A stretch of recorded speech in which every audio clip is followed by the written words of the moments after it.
Si eres diseñador gráfico o te gustaría hacerlo, es necesario que sepas qué pasa con los artes después que salen del computador y hasta que lleguen al papel. Al proceso de diseñar e imprimir de manera masiva se le denomina artes gráficas. Y para un diseñador, entender cómo este proceso funciona hace que sea más consciente y acertado a la hora de diseñar. Se cuenta que desde hace miles de años ya en Asia se dominaban artes como el grabado, pero no fue sino hasta hace unos 500 y tantos añitos que en Alemania Johannes Gutenberg tuvo una idea que cambió para siempre la historia. Aunque ustedes no lo crean, de no ser por las artes gráficas, aún estaríamos en la edad medieval. Me explico. Hasta antes de Gutenberg y su idea de la imprenta con tipos movibles, solo un grupo muy pequeño de personas tenía acceso a los libros. Los libros eran considerados tesoros, y eso es porque cada ejemplar era reproducido a mano, copiado y dibujado por monjes, escribas e ilustradores, de manera que cuántos ejemplares podía haber y cuánto tiempo y esfuerzo tomaba hacer un nuevo ejemplar. En 1450, casi cuando Colón venía para acá, se crearon las tipografías con tipos de madera y plomo que tenían en relieve una letra. La idea fue componer una página completa, juntando estos tipos y luego usar una prensa y tinta para reproducir esta página cuantas veces quisiéramos. Esto popularizó la lectura, abarató el precio de los libros e hizo que los avances en todas las ramas del saber se pudieran compartir fácilmente. Podríamos decir que la imprenta fue para esos tiempos como el internet de la época. El proceso de impresión offset, como lo conocemos hoy, ya no usa los tipos movibles y está compuesto por 4 etapas: diseño gráfico, preprensa, impresión y terminación. Para ilustrar mejor este proceso, vamos a ver cuáles serían las etapas para la realización de un libro de cuentos. Lo primero que se necesita es que un autor escriba el texto del libro y que un corrector revise que no tenga errores ni ortográficos ni de interpretación. Una vez que el texto existe, es hora de diseñar. Un diseñador gráfico especializado en ilustración va a leer el texto y a convertirlo en imágenes donde crea conveniente y donde el autor sugiere también. Estas imágenes pueden ser digitales o manuales. En el caso que sean digitales, pueden ser vectoriales o de mapas de bits. En caso que sean manuales, podrían ser cualquier técnica de ilustración, como acuarela, lápiz de color, aerógrafo, acrílica, solo por citar algunas. Una vez están las gráficas, es hora de componerlas junto con el texto. En este caso podríamos utilizar un programa de diagramación como Adobe InDesign y mezclamos juntos los textos, las imágenes retocadas y los gráficos vectoriales. En esta parte se decide el layout, lo cual significa cuántas columnas va a tener, dónde va el número de páginas, qué tipo de letras va a tener el encabezado y el cuerpo de texto, cómo van a estar dispuestas las imágenes y cuáles paletas de colores se van a utilizar, entre otras cosas. Luego de finalizar la diagramación, es hora de preparar ese arte para la imprenta. A este paso se le llama arte final y consiste en las siguientes cosas: asegurar que el contenido del libro esté dentro de márgenes interiores en el papel, para que ninguna información importante quede expuesta a las garras de la guillotina. Hacer una revisión ortográfica de último minuto para que no se haya escapado ningún error, y convertir las letras de fuente a vector, para que al pasar el documento de una computadora a otra no se altere el diseño original de las tipografías. Por otro lado, debe asegurarse que todos los colores están en formato de impresión, que es CMYK, cian, magenta, amarillo y negro, y no en el formato nativo de los monitores, que es RGB, rojo, verde y azul. Esto incluye textos, fotos y gráficas. Además, se asegura que las imágenes estén en una resolución buena para imprimir. La resolución se expresa con 2 unidades de medidas, una para uso de pantalla y otra para uso impreso. La unidad de pantalla es píxel por pulgada. Eso es cuántos cuadritos con color, uno al lado del otro, caben en una pulgada. Usualmente se le llama PPI, Pixel per Inch en inglés. La unidad que expresa la calidad de imagen en la imprenta es líneas o puntos por pulgada. Esto, a diferencia de los de pantalla, son círculos en vez de cuadros, y también se les llama trama o halftones en inglés, y sus siglas son LPI, Line per Inch, o PPP, punto por pulgada en español. Según el papel en que se va a imprimir, se necesita más o menos puntos de trama. Para papel periódico, por ejemplo, se necesita entre 65 y 85 LPI o líneas por pulgada. Para un papel sin brillo, se necesitaría entre 100 y 133 LPI. Y para un papel con brillo se necesitaría entre 133 y 170 LPI según Wikipedia. Para saber cuántos píxeles por pulgada debemos poner a nuestras imágenes en la computadora, solo debemos multiplicar por 2 los LPI que vamos a utilizar según el papel que se supone irá en nuestro libro de cuentos. Vamos a suponer que lo vamos a imprimir a máxima calidad en un papel sin brillo, como el clásico Bond Pente. Entonces sería 133 LPI.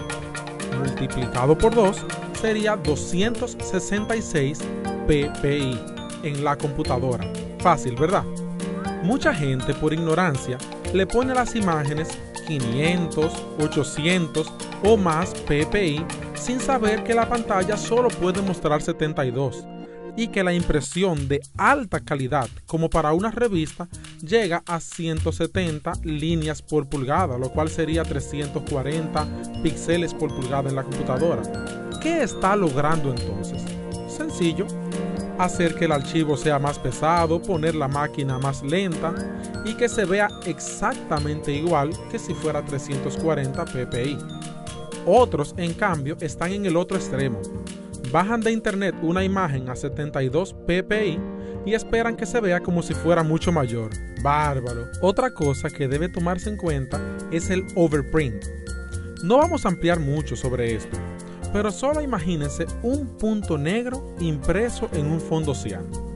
En la pantalla se ve así, pero puede que termine impreso así, ya que los colores suelen no encajar 100% perfectos una vez impresos. Entonces el overprint es la solución, haciendo que el cian sea un poquitito más pequeño y que le dé un margen de error a la impresión.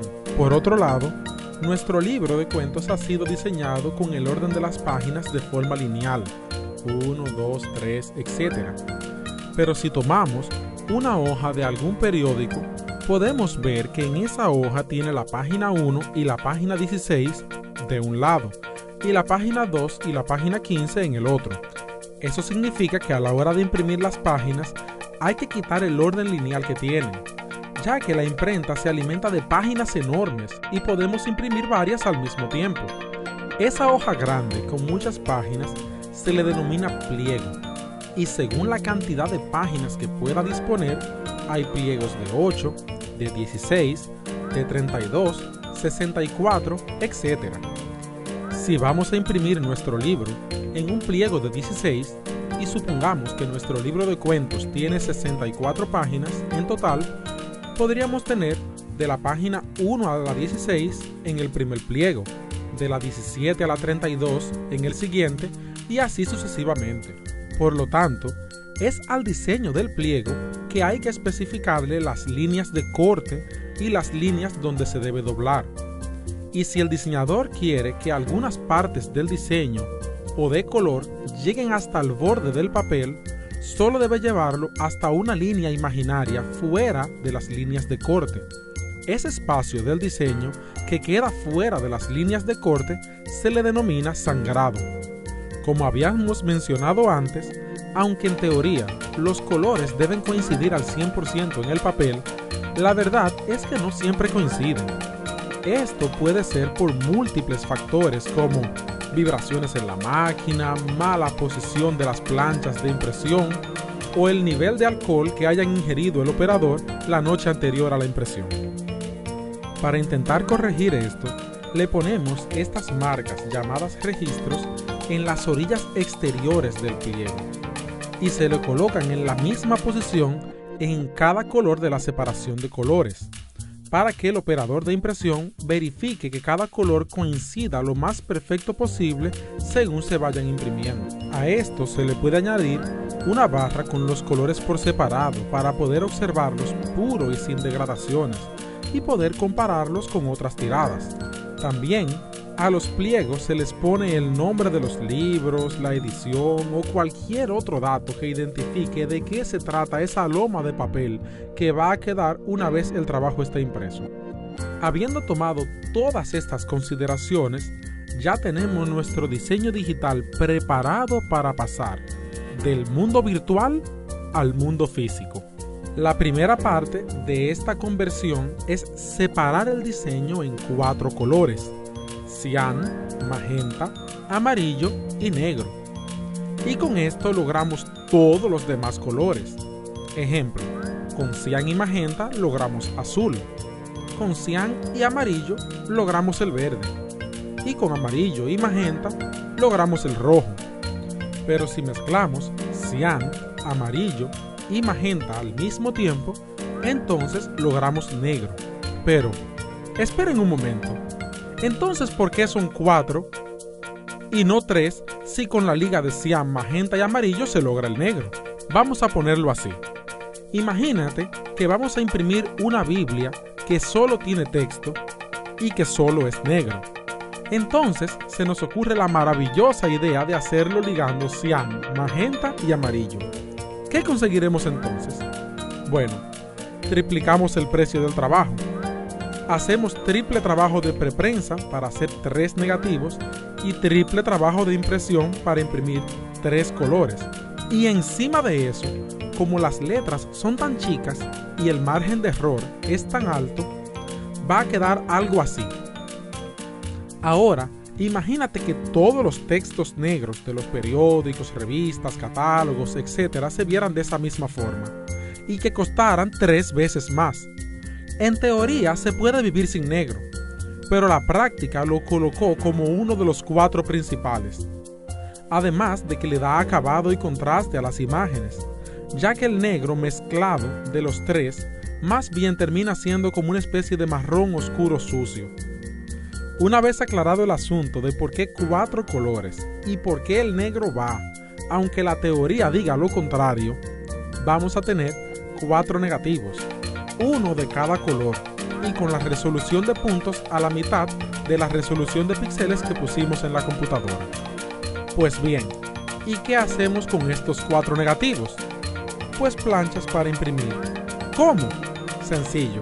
Las planchas están bañadas en unos químicos sensibles a la luz y el calor. Entonces, lo que vamos a hacer es tomar cada negativo y colocarlo sobre cada plancha. Y esas planchas a su vez ponerlas a broncear para que solamente se afecte donde el negativo le deje pasar la luz. Y con esto tendremos 4 planchas, una de cada color para imprimir un color a la vez sobre nuestro pliego de papel. Este proceso funciona de la siguiente forma. La parte que se quemó de la plancha queda grasosa, pero el resto no. Entonces, unos rolos mojan con agua toda la plancha en la máquina de impresión. Pero como el agua y la grasa no se mezclan, donde la plancha se quemó queda seca. Entonces la máquina moja de nuevo la plancha, pero ahora con tinta del color que se va a imprimir. Pero la tinta es en base a grasa y no se pega en la parte de la plancha que está mojada, solo se pega en la parte afectada por el negativo. Entonces, el papel pasa por la plancha y la tinta se pega al papel para obtener nuestro primer color. Este proceso se repite con cada color por separado, revisando siempre entre color y color que las marcas de registro coincidan una encima de la otra y que los colores están quedando puros y limpios. Ya por último, los pliegos impresos se doblan según las marcas puestas en el paso de arte final y se cortan todas juntas en las marcas de corte, dejando fuera las partes del diseño que llegan hasta el borde, es decir, las partes sangradas. Y el contenido queda protegido del corte gracias a que el diseñador tuvo el cuidado de dejar un espacio razonable y prudente de margen entre el diseño y el borde del papel. Luego los folios, doblados y cortados, son pegados o cosidos y se le pega la portada y contraportada. ¡Y voilà! Ya nuestro libro de cuentos está listo para ir a la tienda. Así que la próxima vez que pases las páginas de un libro de cuentos, sabrás que no fue cuento todo lo que se hizo para que él sea una realidad. Este trabajo les ha llegado gracias a SDQ Training Center y un servidor Joel Combes. Hasta la próxima.